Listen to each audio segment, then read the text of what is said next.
Entonces Listo. ahí los ángulos más pequeños son las rapideces eh, que menos se acercan a la rapidez de la luz.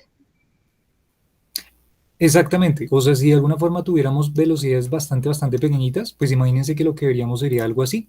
Justamente lo que pues, podríamos intuir, ¿no? Pues sí, es que estos colores no me sirven porque aquí todo está negro. Espera a ver si lo puedo pintar todo negro.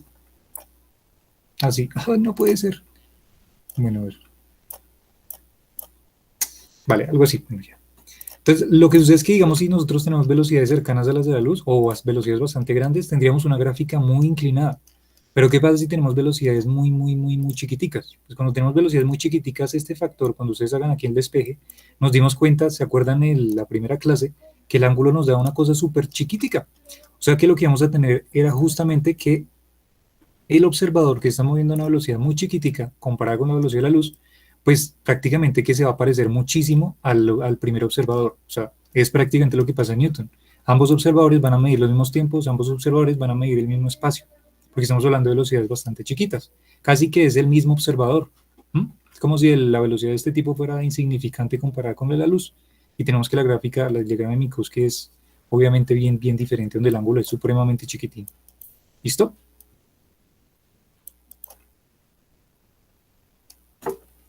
Pero a medida obviamente que nos acercamos a velocidades cercanas, ¿qué dice? A medida que nos acercamos a la velocidad de la luz, pues lo que va a suceder justamente es que esas gráficas, ese diagrama de Minkowski de los dos tipos de acá, se van a ver cada vez más agudos, o sea, van a formar un ángulo agudo entre ellas, cada vez más pronunciado. ¿A qué me refiero? A ver, ¿a qué me refiero? Que si yo tengo velocidades bastante grandes, cercanas a las de la luz, yo vería una gráfica más o menos de el siguiente estilo. Esperen, aquí hago continuidad, listo ya. Por ejemplo, un tipo que se mueva a 0,9C, 0,9C. Ah, ¿qué pasó esto? Se volvió loco. Dios mío. Ya. Ay, Dios mío, ¿qué está pasando?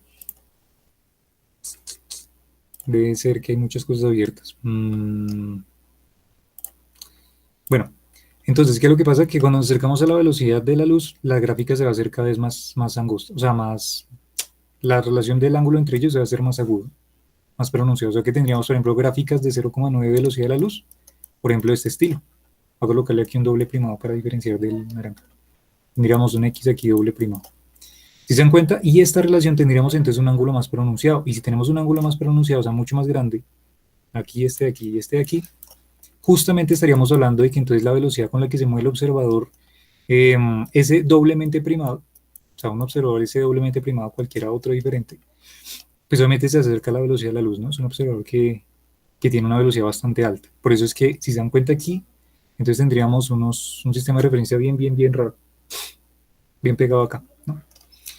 Eso sería. Entonces, por eso es que la relación aquí de la tangente y de la gráfica del diagrama de Minkowski es bien importante para vincular justamente dos observadores o tres o cuatro o los que quieran, ¿no? Infinitos observadores, ¿no? Desde este marco de referencia. Para eso sirve, por eso es que es repoderoso este diagrama.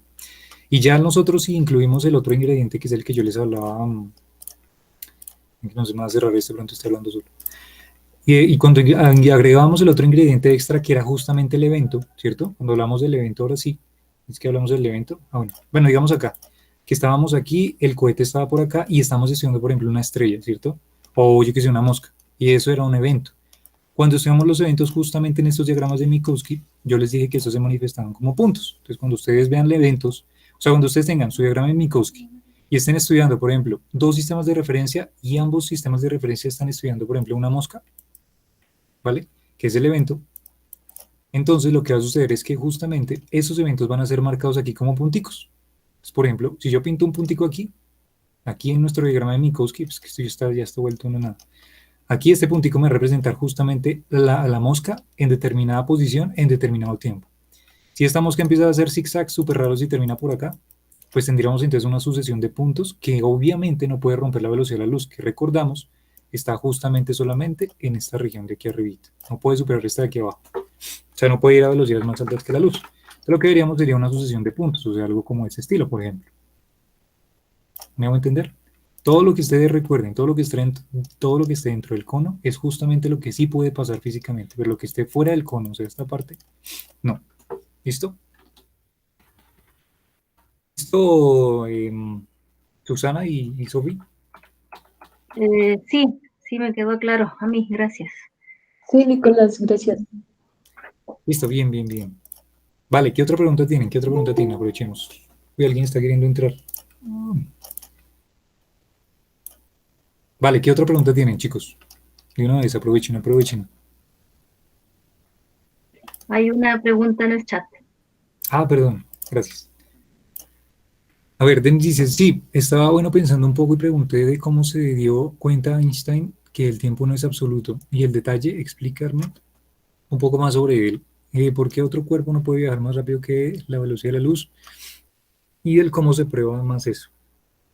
Pues a ver, digamos que en principio experimental, pues que hay dos puntos de vista, uno experimental y otro teórico, o sea, matemático. El punto de vista experimental fue hecho precisamente de manera experimental cuando estas personas, Michelson y Morley, trataron pues de precisamente, a ver, voy a tratar de pintarlo, me toca borrar esto, ¿cómo lo hago? No, borrarlo aquí, guardar, esperen, lo trato de ilustrar rápidamente, listo. Vamos a abrir entonces otro paint por acá. Entonces lo que hace Michelson y Morley justamente en ese famoso experimento es hacer una especie de interferómetro. Entonces, a ver, aquí tenían de alguna forma un láser, por aquí estaba un espejito, por aquí estaba el otro espejito, y por aquí va a estar la pantalla, ¿no? Entonces, aquí justamente en el medio había como alguna forma donde colocábamos ah, los espejos en los cuales la luz que está en la fuente, pues aquí es donde sale la luz, colocar aquí fuente. Son los espejitos, los rojos son los espejitos, espejos. Y esta sería pues la pantalla, ¿no? Donde vamos a ver finalmente el resultado, pantalla. Entonces, pues nada, lo que hacen estos Michelson y Morley es a partir de de este jueguito pues, de espejos, es de alguna forma emitir unas de luz y aquí justamente en el medio pues habían unos lentes que lo que hacían directamente era hacer que la luz, cuando llegaba justamente aquí en toda la mitad del interferómetro, lo que hacía era separar la luz un pedazo para acá y el otro pedazo para acá. Como estos eran espejos, pues precisamente lo que la luz iba a hacer era a devolverse, ¿cierto? O sea, se iba por acá y el otro se volvía por acá. En que este color no me gustó. Este por acá y este por acá. O sea que íbamos a tener dos haces de luz que entre comillas se iban a encontrar. Entre comillas podemos pensar lo que supuestamente al mismo tiempo, ¿sí o no? Si está todo, digamos, simétrico, si la distancia de aquí a aquí y de aquí a aquí es la misma, en principio, ¿no? Y entonces, pues nada, simplemente aquí, justamente cuando llega aquí al espejo, lo que hace es generarse la reflexión directamente aquí a la pantalla y veíamos nosotros entonces, en el experimento de Michelson y Morley, una interferencia, si digamos las ondas se superponían, ¿no? Una interferencia, ya dependiendo pues, de cómo llegaban. Entonces, ¿qué fue lo que se pensaron Michelson y Morley con lo del problema del éter? Lo que pasa es que el éter de alguna forma era una sustancia que se la pasaba por todo el universo y que iba en una dirección, ¿vale? Iba en una dirección. Era como de alguna forma ustedes están aquí en un plano y digamos que por aquí, justo aquí hay agüita, ¿no? Hay agua. O sea, digamos que aquí estamos en la Tierra, tan, por acá, tan, ¿cierto? Y ustedes zarpan aquí al agua. Entonces digamos que ustedes van al agua, están por aquí en el medio del, yo qué sé, de un lago. Y entonces, ¿qué pasa? Aquí digamos que, bueno, digamos de un río. Entonces nosotros estamos por aquí súper felices, contentos. Pero entonces, ¿qué va a pasar? Si yo empiezo a remar, yo tengo aquí ¿qué? El remo. ¿Sí, el remo? ¿Sí se dice remo? Bueno, el remo. Eso pues es más de una escoba. Un remo. Entonces yo empiezo, digamos, a empezar a remar. Voy hacia una dirección, digamos que voy hacia allá. Vale. Entonces, ¿cuál es la velocidad que llevo? Pues la velocidad del remo, ¿sí o no? Pero además también tengo que tener en cuenta otra velocidad. ¿Cuál es esa otra velocidad? Pues la velocidad precisamente pues del agua, ¿no? Como la corriente, me refiero. Entonces, vale, si yo estoy remando hacia una dirección, pues vale, si yo voy remando hacia allá, digamos, entonces pues yo llevo una dirección, digamos que hacia allá sea X. Entonces voy en dirección B sub X. Pero digamos que la corriente del agua va en dirección, por ejemplo, hacia allá. Digamos que el agua va corriendo en dirección perpendicular, o sea, en dirección, por ejemplo, digamos, llamemos esto Y, ¿no? Entonces, X y Y. Entonces, ¿qué pasa? Pues que obviamente la velocidad total de este señor, pues, ¿qué debería ser? Pues debería ser la velocidad en X más la velocidad en Y, ¿cierto? Debería tener en cuenta las dos velocidades. ¿Y hacia dónde entonces yo tendría, o cuál sería mi movimiento, pues, en este mar según la corriente, pues, que se está generando? Pues debería ser más o menos como algo diagonal. ¿Por qué? Pues porque aquí tengo que esta sería la velocidad en X, la velocidad en Y sería, coloquémosle otro color, la velocidad en Y sería que sería precisamente la de la corriente, ¿cierto? Y si yo sumo ambos vectores, así que vectores de toda la vida, pues me da una resultante que justamente va a ser que voy a llamarlo, por ejemplo, esta B mayúscula vector, por ejemplo, por colocar, ¿no? Entonces B mayúscula vector, por colocar ahí rápidamente sin los vectores unitarios y nada de eso. Entonces, vale, o sea que yo me voy a mover hacia allá. Sí, dependiendo hacia dónde esté corriendo el agua, ¿cierto? Hacia dónde esté corriendo el agua, entonces yo voy a tener que cambiar siempre la velocidad. O iré más despacio o iré más lento. ¿Bien? Entonces, si ustedes tienen esto en mente, o sea, hacia dónde esté corriendo el agua y la velocidad que ustedes llevan y en la dirección en la que llevan ustedes remando, entonces ustedes pueden hacer una suma muy rápidamente de vectores y ustedes encuentran su vector resultante. Justamente ese es el mismo problema que pasa con el éter. Entonces, ¿qué es lo que pasa con el éter? A ver, voy a borrar aquí. Entonces, justamente lo que pasaba con el éter era que simplemente la luz prácticamente era ese remo, o sea, iba en una dirección, ¿listo? Y ese éter precisamente era como ese río que impregnaba todo el universo y que iba solamente en una dirección, supuestamente, que era lo que pues estipulaba hasta allá. Entonces, llenaba todo el universo, esa cantidad llamada éter, llenaba todo el universo y tenía una velocidad determinada en una dirección, ¿vale? Entonces era como una masa así súper rara, un gas así súper raro que ustedes se imaginen, y eso como que tenía una velocidad. Entonces, digamos, si el éter iba hacia allá, por ejemplo, no coloquémosle, por ejemplo, yo qué sé, hacia allá, me parece este ejemplo bien. Digamos que el éter va hacia allá justamente. ¿Listo? Va en dirección, yo qué sé, X, por decir, ¿no? Listo. Entonces el éter se está moviendo hacia la derecha. ¿Qué va a pasar entonces con la luz? Presten atención. Entonces aquí el problemita de la luz era que, bueno, Maxwell ya obviamente ya había deducido desde las leyes del electromagnetismo que la luz iba a tener un valor específico. ¿Que cuál iba a ser? Pues C. Realmente la velocidad de la luz, el valor parte desde las leyes del electromagnetismo, ¿vale? Aunque antes por ahí había sido aproximado, pero matemáticamente se descubre en electromagnetismo, en Maxwell. Entonces, vale, ya teníamos esa velocidad, una velocidad C. Nada del otro mundo, ¿sí o no? C por acá, C por acá, C por acá, vale. Y entre comillas, pues C por acá también, ¿no? O sea que la velocidad de la luz es la misma en todos los lados. Pero lo que sucedía cuando Michelson y Morley hicieron esto era que ellos pensaban que el éter, por ser una velocidad en una dirección, se iba a propagar también con un valor específico. Entonces, digamos, voy a colocarle velocidad sub E, refiriéndome a velocidad del éter. ¿Listo? O sea que, ¿qué pasaba? Aquí teníamos velocidad de la luz, C, ¿cierto? ¿Qué pasaba? Si el éter iba en la misma dirección, o sea, así como está yendo, así hacia la derecha, y por ejemplo la velocidad de la luz de este haz de luz también va hacia la derecha, pues ¿qué tenía que hacer yo? Pues así como el problema del remo, tengo que sumar las velocidades. Entonces, realmente la velocidad de este haz de luz no sería C, sino debería ser C más la velocidad del éter. ¿Mm? ¿Qué pasaba cuando pasaba aquí el lente y llegaba a este primer espejo? Llamamos a este primer espejo y a este segundo espejo. Que en el primer espejo llegaba tan, ¿cierto? ¿Y a qué velocidad llegaba? Justamente la velocidad de la luz más la velocidad del éter cuando llegaba al espejo, y cuando rebotaba, o sea, esta línea morada, justamente pues que iba a ser la velocidad del éter, que va hacia la derecha siempre, menos la velocidad de la luz, porque va en sentido contrario. Si se dan cuenta que las velocidades, aquí estamos jugando con velocidades, entre comillas, con esta cosita del éter. ¿Qué problema teníamos aquí de arriba en el espejo número 2? En este espejo aquí arriba. Pues aquí teníamos una velocidad que iba perpendicular. O sea, aquí teníamos una velocidad de la luz que iba perpendicular. O sea, que de alguna forma, supuestamente este haz de luz cuando se volviera o cuando subiera, debería propagarse no en línea recta, o sea, no hacia arriba donde está yendo, sino que como el éter va en sentido horizontal, o sea, hacia allá,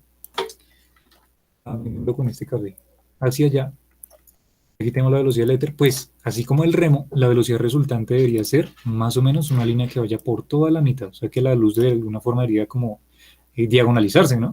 O sea, la velocidad de la luz debería diagonalizarse. Y pues no ocurrió eso, ¿vale? ¿Qué fue lo que ocurrió y qué fue lo que sorprendió justamente a Michelson y Morley? Justamente lo que lo sorprendió era que no importaba hacia donde rotaban ellos este experimento, este montaje experimental, ellos tenían los mismos resultados siempre. O sea, ¿qué son los resultados siempre? Que en la pantalla íbamos a ver de alguna forma las dos ondas de luz, los dos rollos de luz superpuestos aquí, como si nada hubiera pasado. O sea, como si una velocidad no hubiera interferido en absolutamente nada. Como si el éter, y es donde viene la conclusión, no existiera. Entonces, Michelson y Morley hicieron el experimento en dirección hacia donde apuntaba el éter. Les dio algo. Dijeron, listo, vale. Lo rotamos. Entonces ahora la fuente va a estar mirando hacia arriba. Por ejemplo, aquí la fuente está mirando hacia arriba. Entonces la sale hacia arriba. Y bueno, en fin, pasa todo lo mismo. Y ellos, al parecer, al hacer eso, averiguaron que les dio exactamente los mismos resultados. Volvieron a rotar el experimento. Lo hicieron infinidad de veces, cuenta la historia, porque les parecía increíble. Les parecía increíble porque supuestamente el éter existía y algo que les estaban arrojando experimentalmente era que no, que la velocidad siempre era la misma. O sea que la velocidad de la luz no importaba en qué dirección la apuntáramos, siempre en la pantalla íbamos a ver el mismo valor de interferencia, ¿vale? Por colocar pues ahí como el esquema. Como conclusión, entonces, lo que tenemos aquí es que el éter, dijeron Michelson y Morley, no existe. ¿Por qué no existe? Pues simplemente por el hecho de que no está afectando las velocidades de este haz de luz. No tenemos el caso del remo. El caso del remo es para causas, en este caso, pues, materiales que sí existen, pero el éter, como era una suposición, el éter lumínico específicamente, pues aquí se dieron cuenta efectivamente que no. Y por eso es que el valor de ese aquí en este caso pues se vuelve una invariante, se vuelve una cantidad que siempre se va a conservar, se vuelve una cantidad que va a ser una constante del universo. Es por eso mismo. Que no importa que le metamos a la velocidad de la luz, siempre se va a mantener igual. No importa en qué dirección le apuntemos, va a ser la misma, no importa hacia en qué lugar le estemos apuntando. ¿Listo? Esa es la conclusión, Denis, no sé si te quedó claro.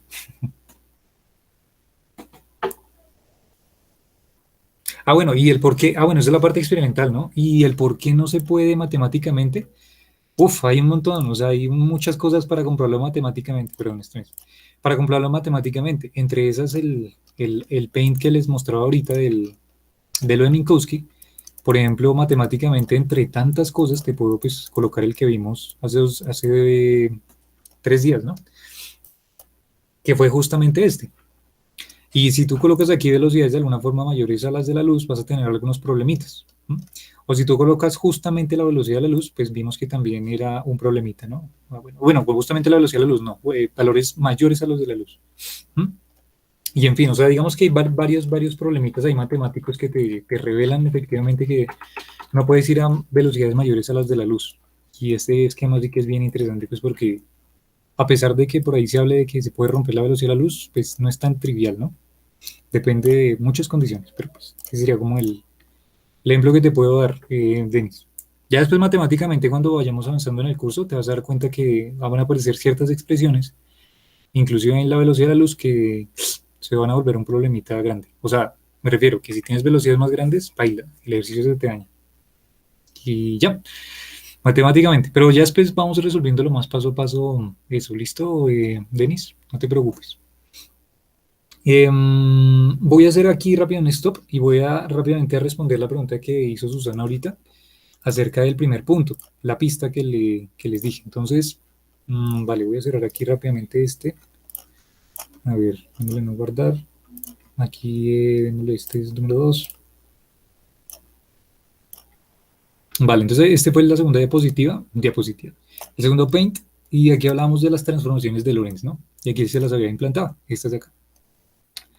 Y entonces, si nos vamos al punto que les coloqué en el taller,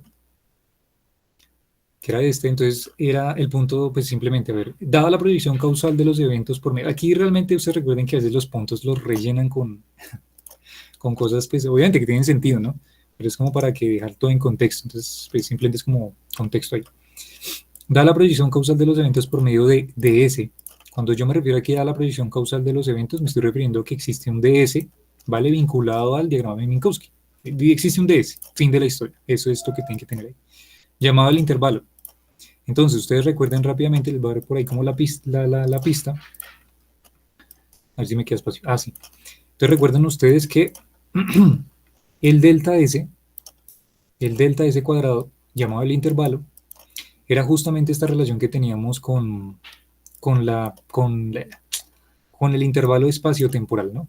Entonces, si yo le coloco aquí un delta S, pues aquí teníamos entonces un delta T al cuadrado y aquí teníamos también un delta x al cuadrado, ¿cierto? Si yo quiero hacer la extensión tridimensional, pues aquí tendría que incluir el menos delta y al cuadrado y el menos delta z cuadrado, pues porque son 3 dimensiones, ¿no? Vale, eso fue lo que llegamos a encontrar pues en la expresión del día de ayer, ¿no? Fue lo que hicimos. Listo. Esto es un intervalo ya. Tienen ese intervalo. O sea, ¿qué le está diciendo el punto? Da la proyección de ese intervalo, de ese, demostrar usando las transformaciones de Lorentz. Esta es la pista para resolver ese ejercicio. Unidimensionales. O sea, ¿qué hago referencia con unidimensional? Pues eso mismo que yo les expliqué el día de ayer, pues que aquí en este caso yo se las coloqué unidimensionales, porque aquí el señor que se está moviendo el evento estaba justamente en el eje X, o sea, unidimensional. No estaba en Y, no estaba en Z, ni en los tres. Estaba solamente en X, o sea, unidimensional, ¿bien? Por eso estas transformaciones son las transformaciones de Lorentz unidimensionales. Entonces, ¿qué te dice a ti el ejercicio? Te dice,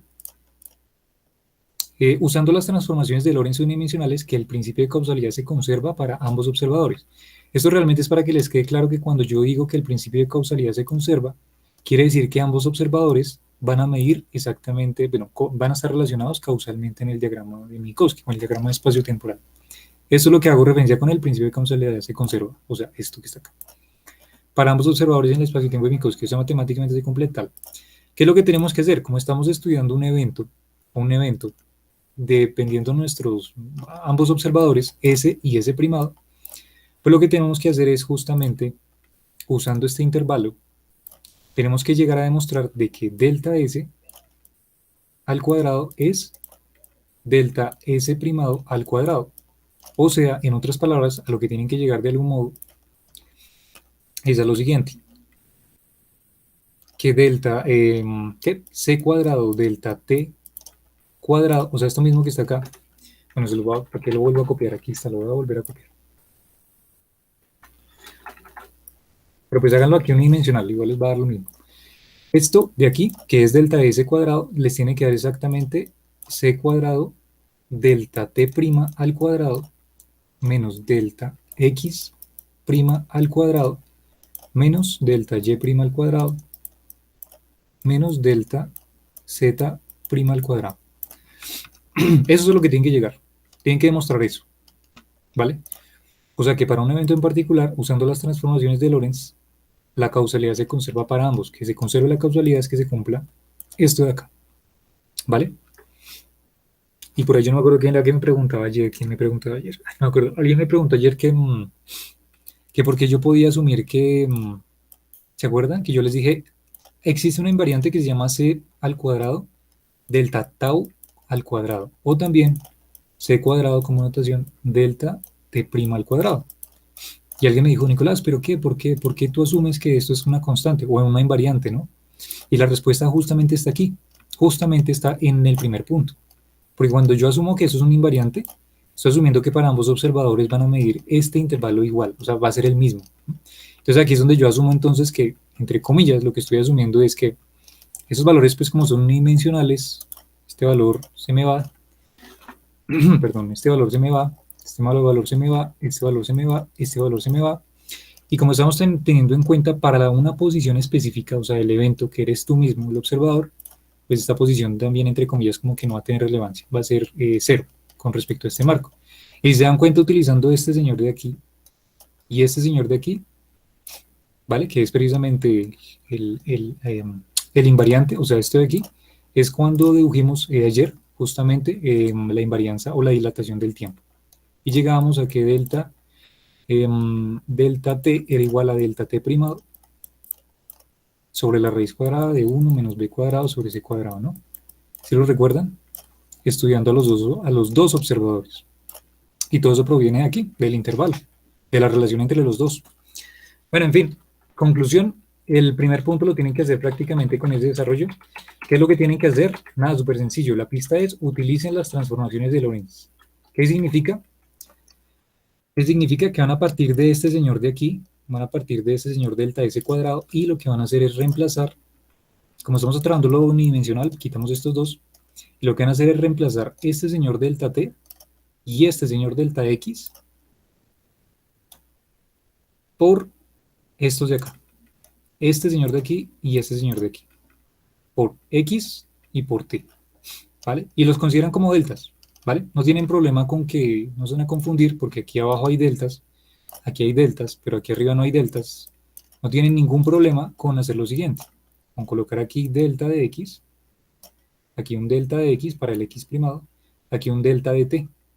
Las constantes no, pues porque son constantes, pero sí podemos tener intervalos de distancia y tiempo.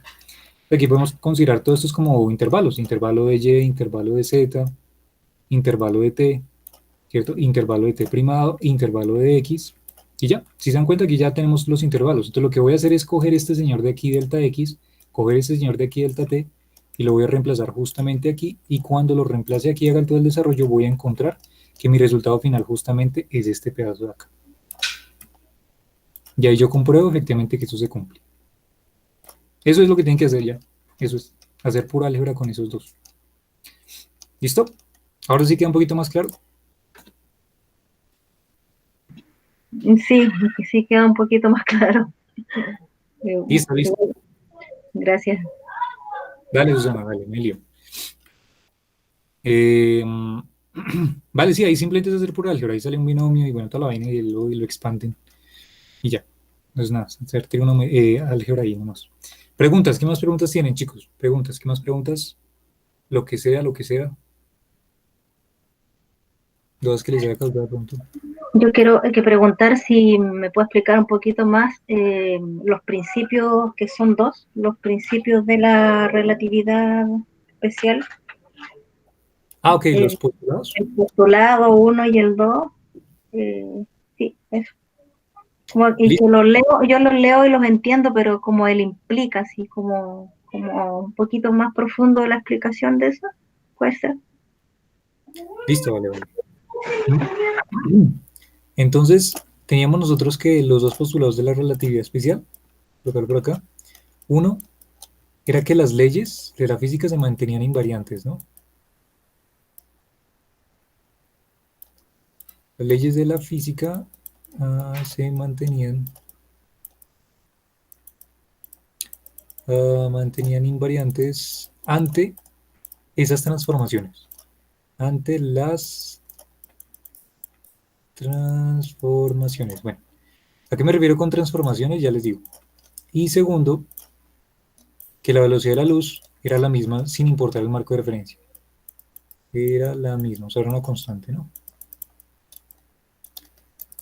Listo, entonces, la primera ley lo que te refleja a ti es que las leyes de la física, en todo contexto, ¿vale? En que todo contexto a qué me refiero y lo que enfaticé yo en la primera clase, que implicaba absolutamente todas las ramas de la física. Entonces, por ejemplo, implicaba el electromagnetismo,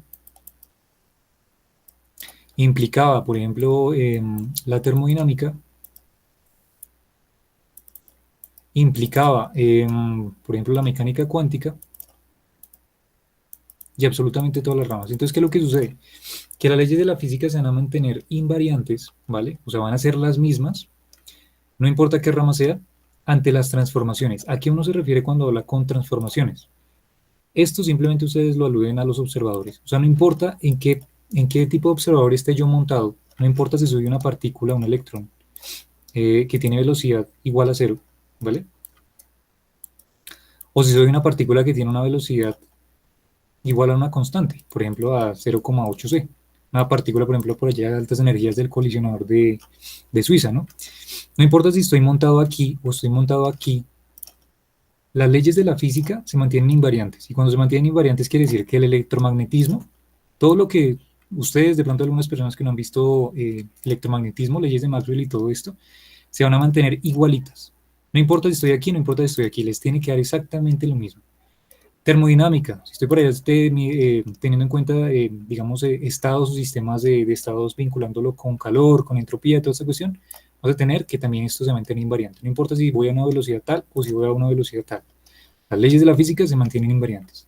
Estoy en mecánica cuántica, pues aquí este es el ejemplo, digamos, si estoy en una partícula que va a velocidad cero, velocidad muy cercana de la luz, ¿cierto?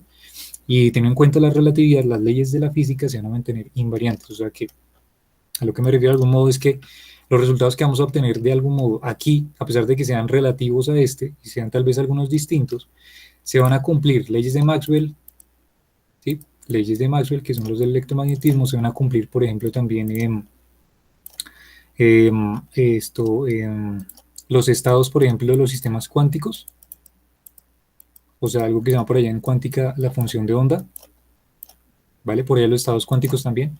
O sea que toda la física, hemos dicho, se resume en que va a ser la misma, ¿vale? Toda la física podemos aplicarla a cualquier tipo de sistema, sea que esté con velocidad constante o que no esté con velocidad constante. Entonces, en general, esa primer postulado de la relatividad especial lo que te dice es que esta relatividad especial es, ¿cómo se diría? A ver, es como adaptable, ¿vale? O sea, cualquier rama de la física se adapta. No tienes problema con utilizarla en cualquier rama de la física porque se va a adaptar. No importa si eres un observador inercial en reposo o un observador inercial con velocidad constante. No importa. No importa dónde estés. Ahí él siempre te va a acompañar. ¿Listo? Esa es como Tú, la, dime. en una clase yo te había entendido que la otra relatividad, la general, estudia fenómenos o eventos con aceleración o con espacios curvos, ¿verdad? O Correcto. algo así yo entendí. En este caso, en el postulado 1, las leyes se mantienen aun cuando la velocidad sea constante o sea variable de la partícula. Por ejemplo, un campo magnético que me acelere una partícula, el postulado 1 se va a cumplir igual. ¿Está entendiendo bien? Sí. ¿Cómo es entonces la otra? Entonces esto, la otra, la relatividad general no refiere a una partícula acelerada como dentro de un campo magnético, refiere a un espacio curvo, es distinto. O estoy ahí, se me confunde un poco eso, o son cosas distintas. No, sí, no te preocupes, no estás confundida. De hecho, pues digamos que tienes razón en ese sentido de que la relatividad general explica digamos, el fenómeno de aceleración, pero es que hay que tener en cuenta una cosa muy importante. A ver, y rápidamente como un abrebocas, ¿no? Para que más o menos quede claro qué pasó, por qué no está negro, negro y el día negro. Listo, entonces, lo que ocurre es que en relatividad general, cuando uno ya empieza a experimentar esto del fenómeno de aceleración, lo que Einstein empieza a pensar es, pues no sé, aquí por colocar rápidamente un abrebocas, es ¿qué pasa si ustedes, digamos, están, el típico ejemplo que pues, me parece muy bien ilustrado, en el cual estamos en un ascensor, ¿vale? Estamos en un ascensor, esto igual lo vamos a hablar más después cuando hablemos en relatividad general, pero voy a colocarlo aquí rápidamente, voy a colocar el contexto. Digamos que estamos en una caja, bueno, es un ascensor, digamos, lo podemos ver por fuera, simplemente estamos ahí encerrados, y estamos en caída libre, este ascensor va pues, descendiendo, ¿no? Por la supuestamente G, ¿no? Bueno, toda la cuestión de la aceleración gravitacional y esto de Newton. Vale, si nosotros de alguna forma este ascensor está por allá colgado a una nave espacial PAN y lo sueltan, pues lo que va a hacer de alguna forma este ascensor es hacer caída libre, ¿no? Directamente a nuestro planeta Tierra. Pues, entonces, ¿qué nosotros sentiríamos? Pues de alguna forma decía Einstein cuando hizo ese experimento mental, era que ese señor pues que estaba dentro, pues iba como entre comillas a flotar, ¿no? O sea, de alguna forma esta caída libre lo que él estaba asumiendo es como de alguna forma pues estaban acelerados los objetos, pero para este observador dentro, ese sistema de referencia, para él prácticamente es como si no existiera de alguna forma, como si no existiera aceleración, ¿vale? ¿Por qué? Porque este señor estaba flotando. ¿Cuál fue la contraposición o el ejemplo que hizo Einstein cuando pues, este señor se inventó este ejemplito? Pues él dijo lo siguiente, ¿vale? Está el ascensor, caída libre, ese señor parece, entre comillas, es como si estuviera flotando, ¿no? Es como si de alguna forma tenemos un zapato por acá. Bueno, digamos que eso es un zapato, no sé, imagínense que eso es un zapato. Un zapato por acá y vamos en caída libre, este zapato que está aquí va a flotar, va a quedarse ahí, ¿cierto? Hasta que lleguemos a la Tierra y choquemos. ¿Ve? Y él dijo, vale, vamos a hacer el mismo experimento, pero entonces vamos a estar dentro de la caja. A ver, vamos a estar dentro de la caja. Y si se dan cuenta cuál es la aceleración que está haciendo que yo y el ascensor caigan hacia la Tierra, pues la aceleración gravitacional. Pero si yo hago el mismo experimento y yo coloco a este ascensor un propulsor aquí, un cohete, y este cohete va a ir a una aceleración justamente, que es la misma g, justamente, o sea, lo adaptamos justamente para que tenga la misma aceleración gravitacional. Entonces, ¿qué va a pasar? ¿Qué pasaría? ¿Qué creen que va a pasar? ¿Qué voy a sentir yo? ¿Qué voy a experimentar? ¿El hombre se queda en el suelo? ¿No flota? No sé. Ok, listo. ¿Qué dicen los otros? ¿Qué dicen los otros?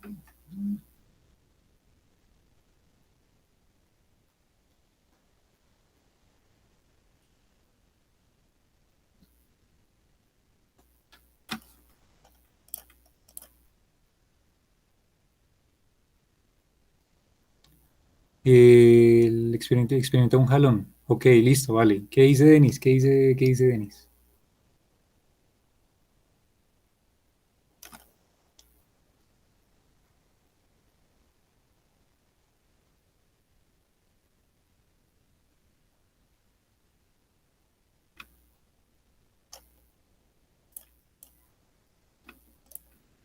¿Mm?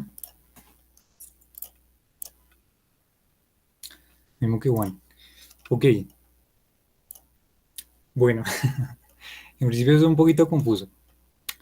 Mm, es que, a ver, si les explico de una vez, puedo tener una contraproducencia con lo que les voy a explicar después. Entonces, no sé explicárselos ya.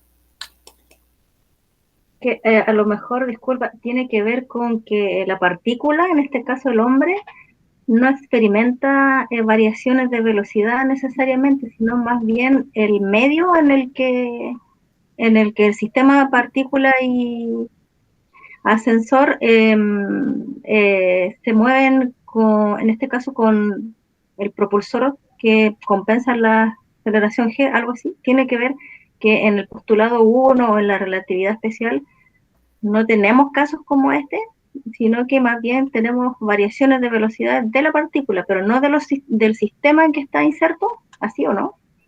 Exactamente, literalmente como tú lo acabaste de decir, hay algo parecido que va a suceder en relatividad general, exactamente así.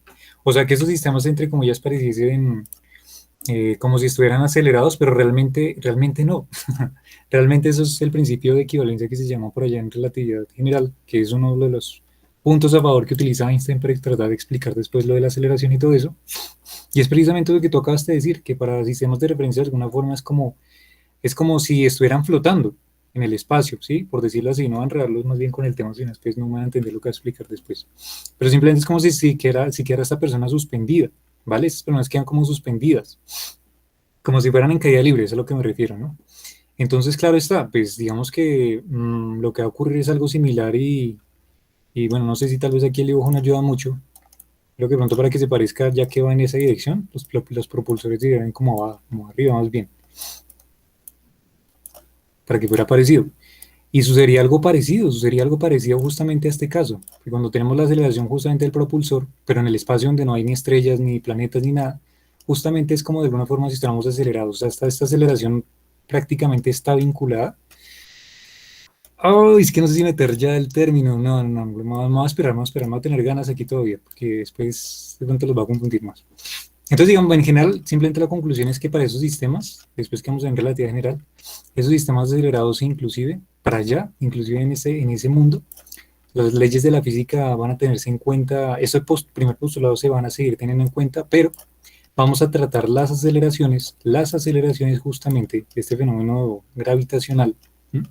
De ese fenómeno gravitacional, ahora sí como curvas, ¿vale? O sea, como curvas me refiero como a deformaciones, pues como a telas, por colocar, digámosle después, no sé, algo como este estilo, mantas, ¿no?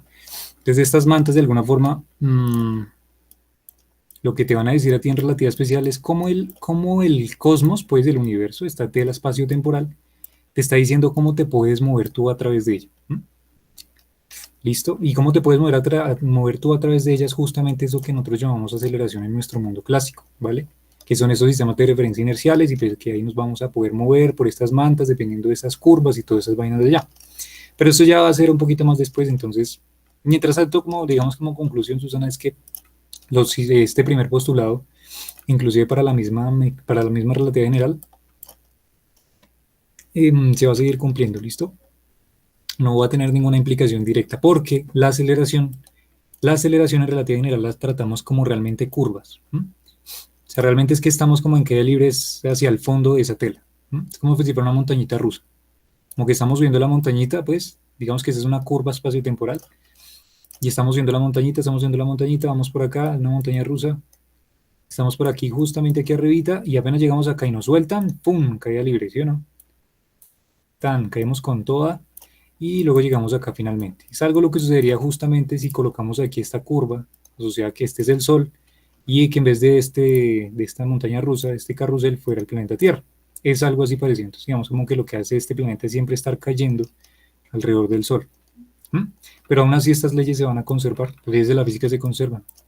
La aceleración realmente es un fenómeno del espacio y tiempo nomás. Dios mío, me extendí muchísimo. Pero bueno, espero ya que vamos a ver más claro. Entonces, no importa en qué sistema de referencia estés, con velocidad constante o inercial, las velocidades se cumplen. Y inclusive después vamos a ver qué velocidad con aceleración, ¿vale? Con sistemas acelerados también. Las leyes también van a seguirse cumpliendo en ese mundo, ¿listo?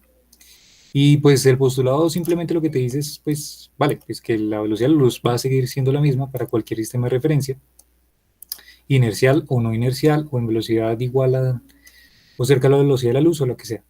¿Mm? Esto pues creo que es un poquito más fácil de asimilarlo referente a lo que les expliqué ahorita de Michelson y Morley y bueno, y todo eso. ¿Listo, Susana?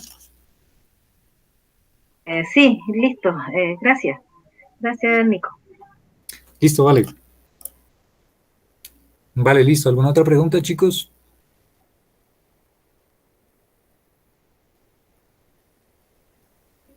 Oli, qué pena. Yo tengo una duda con respecto a la demostración que hiciste ayer geométrica sobre la dilatación temporal. No, no la entendí. Sobre la... ¿Qué, Aleja, perdón?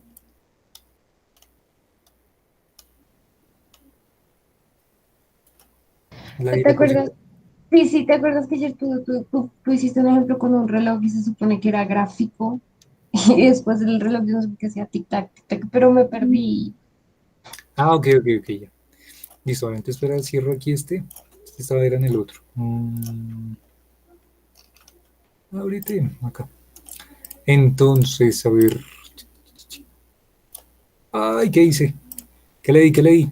Establecer como fondo de escritorio. Ay, Dios mío. Editar. Ya, a ver, aquí. Entonces, por aquí fue donde lo demostré matemáticamente con el intervalo y por aquí más abajito lo demostré aquí, ¿cierto? Aquí me dices. Sí, ahí.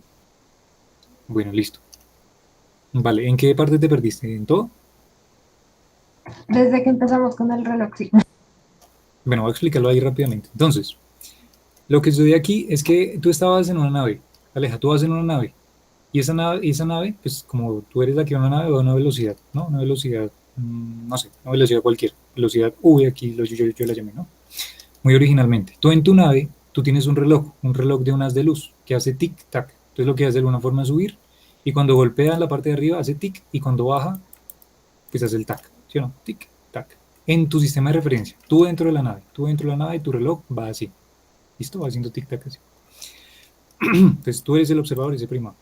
Entonces el tiempo que tú vas a medir al hacer el tic-tac, que es este delta t primado, recuerda que el primado siempre se asocia al observador que se está moviendo, es igual a 2 veces la distancia en la cual pues está recorriendo el haz de luz al hacer tic y al hacer tac, ¿vale? Porque es un camino de ida y de vuelta, está recorriendo 2 veces esa distancia.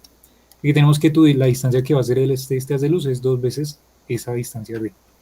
¿Sobre qué velocidad? Pues como te acabo de decir que es un haz de luz, pues iría a la velocidad de la luz. Entonces recordamos pues de que x es igual a b por t, ¿cierto? Después t es igual a x sobre b. Entonces eso es lo mismo que está acá. T es igual a x, la distancia que recorre sobre la velocidad. En este caso, velocidad de la luz, ¿no? Y t primado, pues porque eres tú la que lo está midiendo. Bueno, aquí borro aquí esto. Y ahora entonces lo que hacemos es lo siguiente. Pasamos un sistema de referencia inercial en reposo y lo que decimos es, vale, Aleja va ahí en su nave, que sería esta de acá, ese sistema de referencia, y yo estoy aquí. Yo estoy aquí en reposo, con velocidad igual a cero. Estoy aquí mirándote.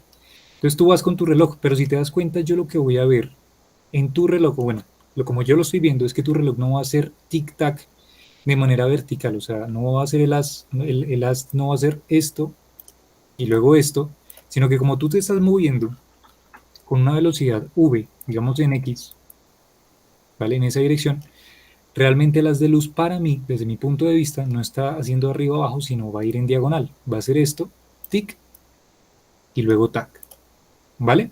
Hasta ahí es claro, Aleja. Sí, Listo. Entonces desde mi punto de vista, tu reloj hace tic y luego hace tac. Dale. Entonces ahora yo que estoy midiendo geométricamente acá.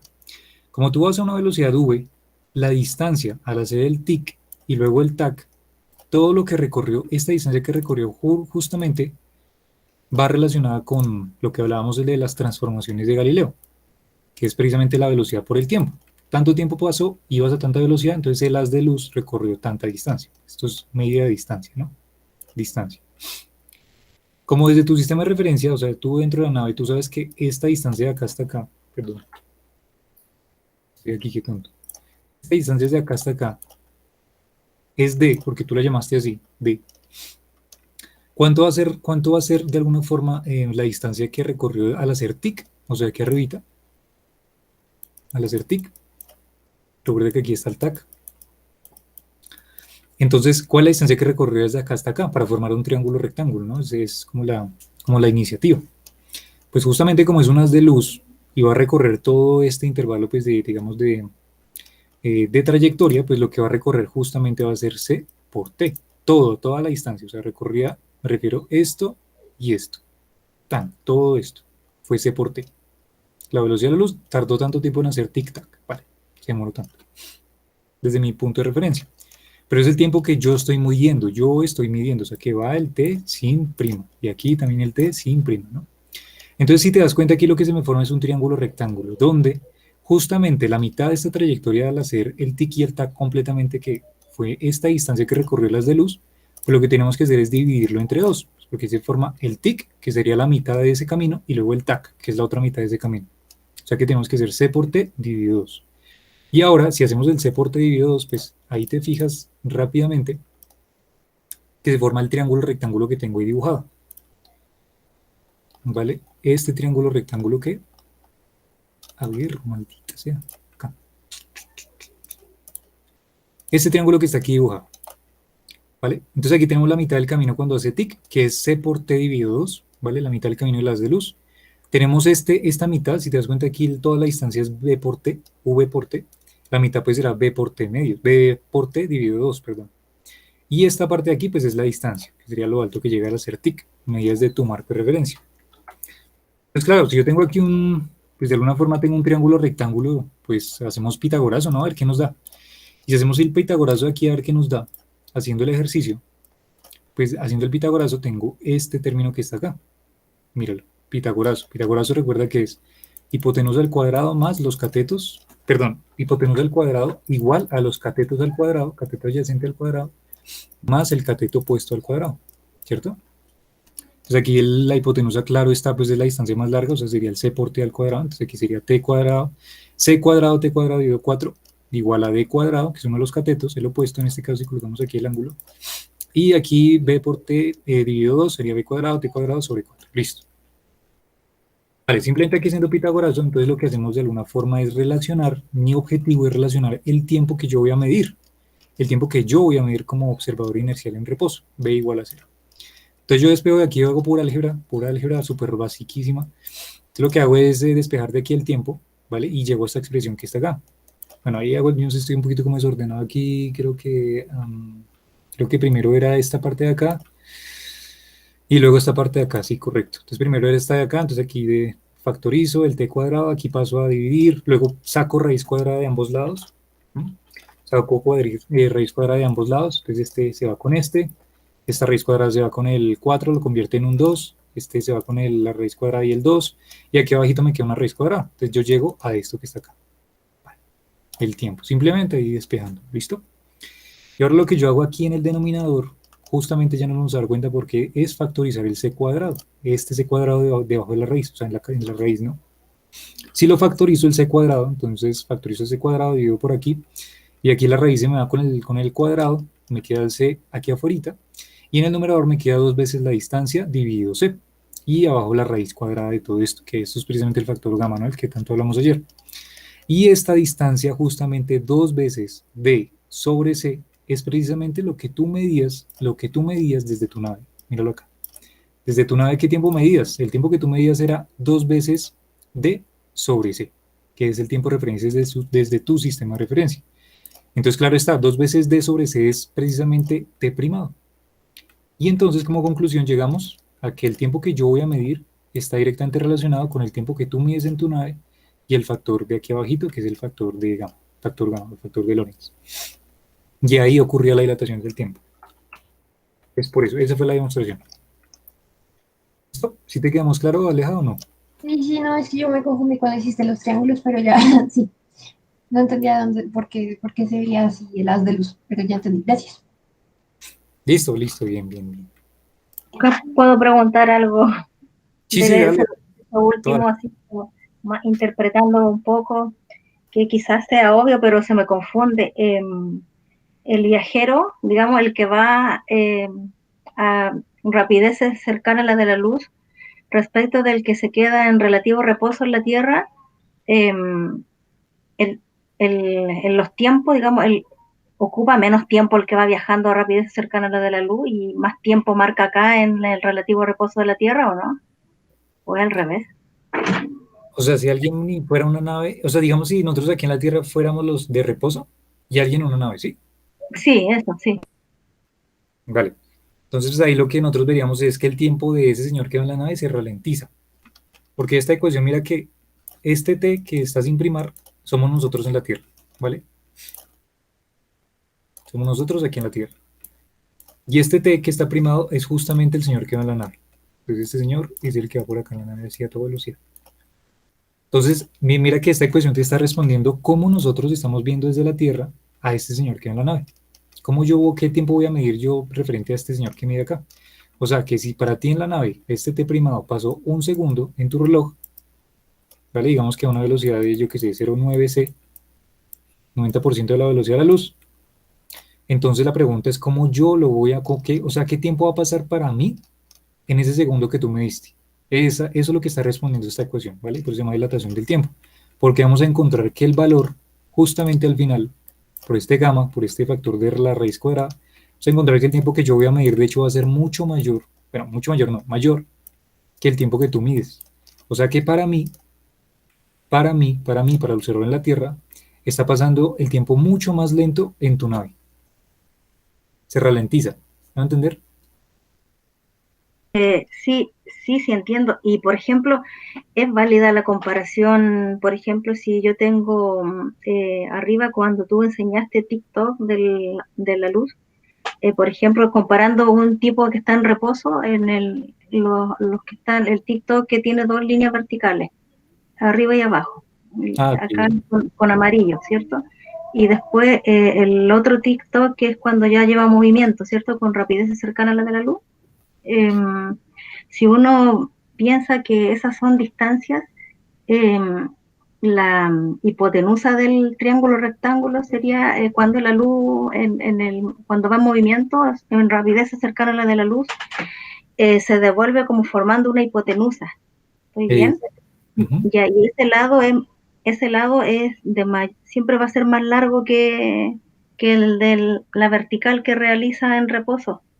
Correcto. Ajá. Es válida ya, si tenemos eso, si hacemos esa comparación, yo podría decir que la nave o el que se mueve a rapidez cercana a la de la luz recorre más distancia que lo que recorría la luz en un sistema en reposo.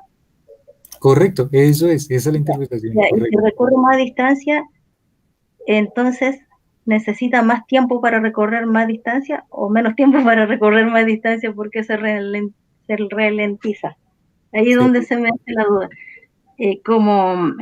Como tiene que mantener una rapidez constante, si la distancia es mayor, en el caso de la hipotenusa que va en movimiento, necesita más tiempo también es- respecto del otro, ¿verdad? ujú. O, ¿sí? Correcto, sí, eso es lo que estás diciendo. Ahí como lo Y estás si, ne- planteando. Correcto. y si necesita más tiempo, por eso se ralentiza, ¿o no? Exacto, exacto. Ah, ya, ya, ya. Por eso como necesita más tiempo desde mi punto de referencia, recuerden que es desde nuestro Sí, punto de referencia en la Tierra, claro, desde la Tierra, sí.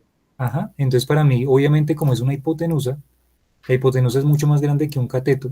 Esto es lo que ve el que va en la nave, pero eso es lo que estoy viendo yo.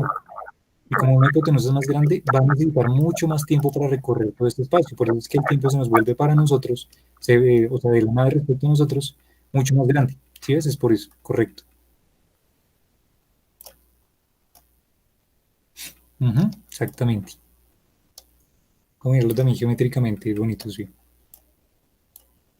Bien, bien, bien, bien, bien, bien. Sí, eso es una locura esa cuestión. Es interesante eso, a pesar de estar yendo a una velocidad tan grande cerca de la luz, el tiempo se ralentiza. Por eso es que, digamos que esa es otra de las implicaciones, esa es otra de las implicaciones, no sé si han escuchado, que es imposible también de alguna forma llegar a la velocidad de la luz, respondo también a lo de Denis, es que precisamente cuando hacemos eso, a medida que nos vamos acercando a la velocidad de la luz, pues lo que vamos a encontrar precisamente es que el tiempo se va a dilatar mucho, mucho, mucho, mucho, mucho, y estamos cercanos, pero muy, muy, muy, muy cercanos a la velocidad de la luz, por eso que el tiempo se va a volver casi que infinito, ¿vale? Entre comillas, pues, va a tender al infinito. Y si tiene al infinito, quiere decir que nunca tú vas a poder llegar a la velocidad de la luz. O sea que miren que solamente este desarrollo matemático te está diciendo, si quieren voy a jugar aquí con los números, eh, pueden ver efectivamente que no se puede, no se puede. Ir a la velocidad de la luz es imposible desde esta ecuación de acá. Si quieren se los demuestro aquí rápidamente, ahí como por rápidamente hacer algo aquí. Dios mío, yo rayo por todo lado. No sé, es que. A ver. Entonces, digamos que aquí, si nosotros proponemos que este señor que va aquí el reloj del tic-tac, o el que está moviendo, el siempre el que está moviendo, ¿cierto? Que es el de la velocidad v, va justamente a la velocidad de la luz. Quiero que me digan qué sucede con esta ecuación de acá. Entonces, t es igual a t primado, y aquí abajo, ¿qué tendríamos? La velocidad con la que va ese señor sería c. ¿Sí o no? Se me da la gana de decir, vale, ese señor va a la velocidad de la luz. No sé cómo diablos, pero va a la velocidad de la luz. ¿Qué pasa matemáticamente? Uno menos c cuadrado dividido c cuadrado, ¿cuánto es? Uno. Cero. Ah, Exactamente. uno menos uno, cero. O sea, Exacto. en total. O sea que aquí, ¿qué nos daría? Nos daría que t, La indeterminación. exactamente, eso nos da un Oh. dividido cero. ¿Y eso qué quiere decir? Que como nos da una indeterminación, esto nosotros en matemáticas lo consideramos como un infinito, ¿cierto?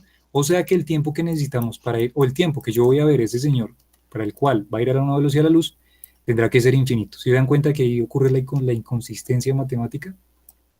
O sea que es Yo imposible quiero pensarla. preguntar, qué pena, ¿por qué se considera la indeterminación como infinito? Qué pena, si es básico, pero no sé.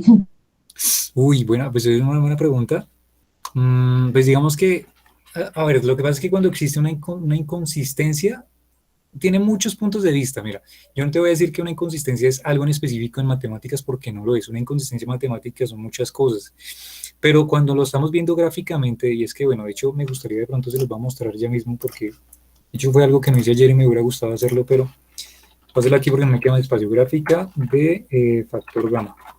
Quiero que se fijen que precisamente para este factor 1 de la raíz cuadrada, si nosotros le metemos el c, o sea, la velocidad de la luz, nos vamos a dar cuenta que va a ocurrir una asíntota. Y esa asíntota es cuando nosotros en matemáticas la relacionamos con la indeterminación, ¿no? La inconsistencia. Ahí en ese caso tiende al infinito. O sea que en este caso lo hacemos tender al infinito es porque la gráfica se va a acercar tanto, tanto, tanto, pero nunca la va a tocar, ¿vale? Es por eso que nosotros digamos que de alguna forma lo asumimos como si fuera eh, ah, infinito. Vale, entonces vamos a ver, factor gamma.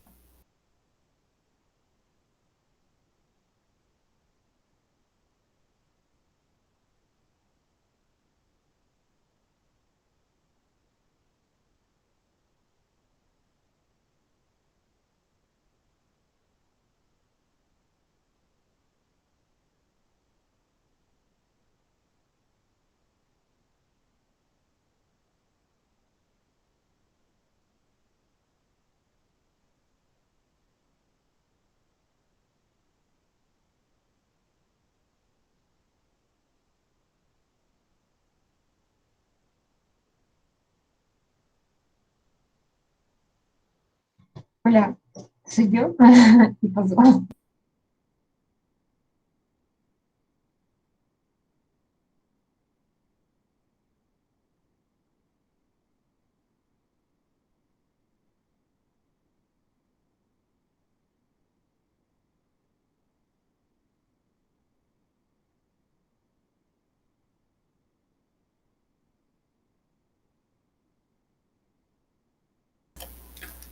¿Ahí me escuchan?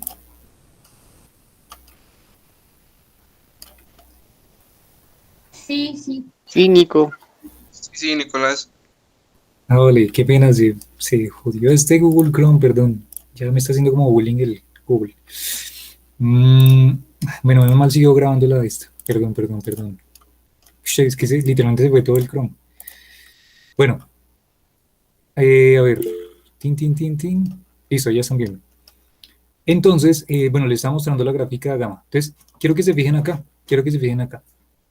Esta gráfica precisamente nos está representando las velocidades relacionadas con la luz. ¿Listo? Entonces, este eje de acá es el eje temporal. Este eje de aquí, el eje Y, es el eje temporal. Y este eje X es el eje de la velocidad, ¿vale? Con la cual nosotros vamos. Ustedes los pueden representar gráficamente. Gráficamente, ustedes al hacer cerré el paint, qué tonto. Bueno, al hacer el factor gamma, el 1 sobre raíz cuadrada de 1 menos b cuadrado sobre c cuadrado, ustedes los quieren tomar como una función. Ese gamma gráficamente se va a ver como esta línea de acá, justamente como esta línea de acá, ¿vale? Entonces, ¿qué está pasando? Que justamente cuando nos vamos acercando a la velocidad de la luz, si se dan cuenta, el tiempo se empieza a dilatar. Este fenómeno de aquí del factor gamma, entre comillas, es como cuando el tiempo se dilata, ¿no? Es como una relación del tiempo dilatado. Entonces, a medida que nos vamos acercando a la velocidad de la luz, el tiempo se empieza, digamos, como a volver mucho más grande, se empieza a volver empieza a dilatar, perdón, es la palabra. Y miren, ¿qué pasa justamente cuando nos vamos acercando al número 1? Miren que la gráfica se trata de acercar a 1 y aquí, pues bueno, aquí debería seguir hasta arriba, hasta el infinito. Pero aquí justamente en el 1, que es lo que les acabo de mostrar queda inconsistente, es precisamente una asíntota. O sea, aquí realmente la gráfica correcta debería ser una asíntota justamente aquí en el 1, ¿vale? Voy a rellenar aquí rápidamente, voy a pedir prestado aquí este espacio y lo que queríamos sería justamente esto. Aquí tendríamos entonces el tiempo, si quieren verlo desde la parte temporal, aquí veríamos la velocidad, aquí tendríamos justamente C, aquí tendríamos factores de C, entonces aquí 0,1C, 0,5C, hasta, bueno, C. Y entonces aquí tendríamos que la gráfica, claro, comienza desde por acá, todo normalito, y después llega acá y hasta el infinito y más allá de las estrellas. Justamente aquí en C hay una asíntota, ¿vale? Y por eso es que nosotros determinamos, o es que responde la pregunta Aleja, que nosotros tomamos esto como si fuera infinito, ¿vale? Porque aquí justamente hay una asíntota. Entonces aquí se dan cuenta la gráfica, esta gama, que es la gama de 1 sobre raíz cuadrada de 1 menos b cuadrado sobre c cuadrado, nunca jamás en la vida va a llegar a tocar esta asíntota de acá. O sea, nunca va a tocar C, es la cuestión. Eso bien viéndolo respecto a T, ¿no? Porque si lo dejamos obviamente como la función gamma, que no sería esto no sería T, sino gamma, porque es la función que estamos estudiando, gamma respecto a B, gamma que depende de B, obviamente. Entonces, a medida que, si se dan cuenta, pueden hacerlo gráficamente con numeritos si quieren, a medida que están acercando a C, pan, asíntota, y les daña todo el ejercicio, y ahí solamente pues, queda, no sé, acostarse y pues pensar sobre la existencia, ¿no? Y ya. Eso es lo que explica el factor gamma y por qué, digamos, es que lo tendemos al infinito. Es factor gamma, ¿no? ¿Listo, Aleja? ¿Sí te queda un poquito más claro entonces por qué? ¿El por qué? Sí. Bueno, listo. Bueno, eso es. Preguntas, preguntas, preguntas, preguntas, preguntas, preguntas.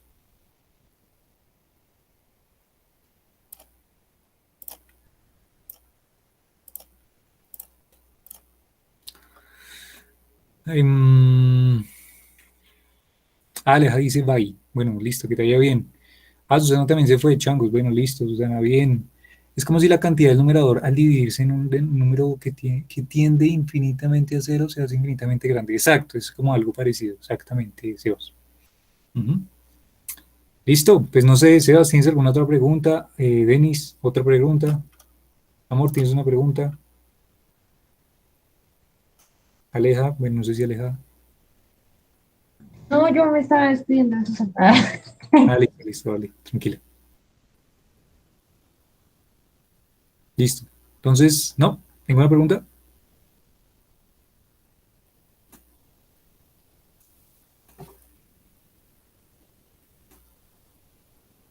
Yo sí, en el diagrama de Minkowski hablábamos de una zona espacial, pero ¿qué representa eso? ¿Eso existe? ¿Eso no existe? O sea, nosotros, no es permitido, pero Pero no se me quedó la duda. No, eso simplemente es como bautizarlo, ¿no? Es como colocarle un nombre, pero no es que esté representando algo físicamente, porque físicamente lo que representa, lo que sí representa físicamente algo es justamente cuando estamos en la parte temporal aleja. Justamente esa parte sí, pero no, realmente es como los físicos le bautizaron así, colocaron esa base en la parte espacial, pues porque está la parte espacial más inclinada, ¿no? La gráfica del diagrama de Minkowski, y pues cuando está más inclinada hacia la parte temporal, pues coloquémosle ese temporal y ya, ¿no? Así, literalmente. Entonces, es por eso, pero no es que represente algo físicamente, simplemente es el nombre que se le da. ¿Listo? Denis, usted agradeció con la clase de hoy, estaba súper, entendí mejor muchas cosas. Wow. Listo, dale, Denis, dale, súper bien, súper bien. Me alegra que hayas entendido un poco más a fondo esto. Y pues que todos también lo hayan cogido, ¿no? Listo, chicos, pues no sé, a ver, me puse a pensar en preguntas y me voy a lo filosófico. Dentro del contexto de los temas, también me agradecía, muy genial la sesión. Listo, chicos, vale, vale. Entonces, pues, si no tiene más preguntas, pues entonces nos vemos hasta el sábado, ¿listo? Rayenle a ese taller a ver si le sale. Son cosas bastante sencillitas.